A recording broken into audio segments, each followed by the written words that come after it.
রাজশাহী বিশ্ববিদ্যালয়ের কৃষি অনুষদ প্রাঙ্গণ দিনভর নবান্ন উৎসবে মেতে ওঠে। ১৬ নভেম্বর হরেক রকম সাজসজ্জায় নবান্ন উৎসব রাঙিয়ে তোলা হয়। কথামালা ও কবিতায় উঠে আসে নবান্নের ইতিহাস ঐতিহ্য।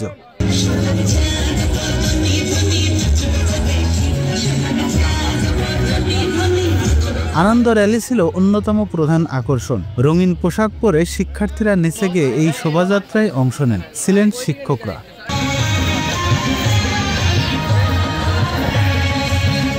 নবান্ন উৎসবের সুযোগ হয় পিঠাপুলির স্বাদ নেওয়ার। বসে বেশ কিছু স্টল, শিক্ষকরা ঘুরে ঘুরে স্টল দেখেন।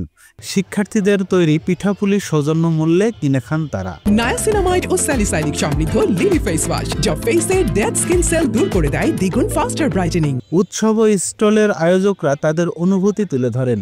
সারাদিন আনন্দ ও উৎসাহ দেখা যায় কৃষি অনুষদ ঘিরে। এবং আমরা এই ঐতিহ্যটাকে ধারণ করে প্রতিবার এরকম একটা আয়োজন করে থাকি।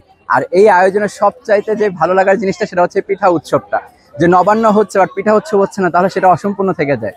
এই যে বিভিন্ন ধরনের পিঠা আমরা নিজেরাই বানাচ্ছি, নিজেরাই সেটা সেল করতেছি এবং নিজেরাই সেটাকে খাচ্ছি। এখানে নতুন ধান ঘরে তোলার পর পিঠা উৎসব করা হয়। তো এখানে অনেক ধরনের পিঠা তৈরি করা হয়েছে, যেমন পাটিসাপটা, তেলের পিঠা, মিষ্টি পাকন, পুডিং, দই চিতই ধরনের আরো অনেক ধরনের পিঠা বানানো হয়েছে।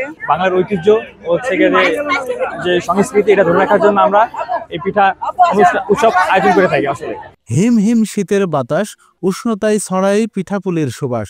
প্রতিপাদ্যে অ্যাগ্রোনমি অ্যান্ড এগ্রিকালচার এক্সটেনশন সমিতি কৃষি অনুষদ প্রাঙ্গণে প্রাণবন্ত নবান্ন ও পিঠা উৎসব ১৪৩২ আয়োজন করে।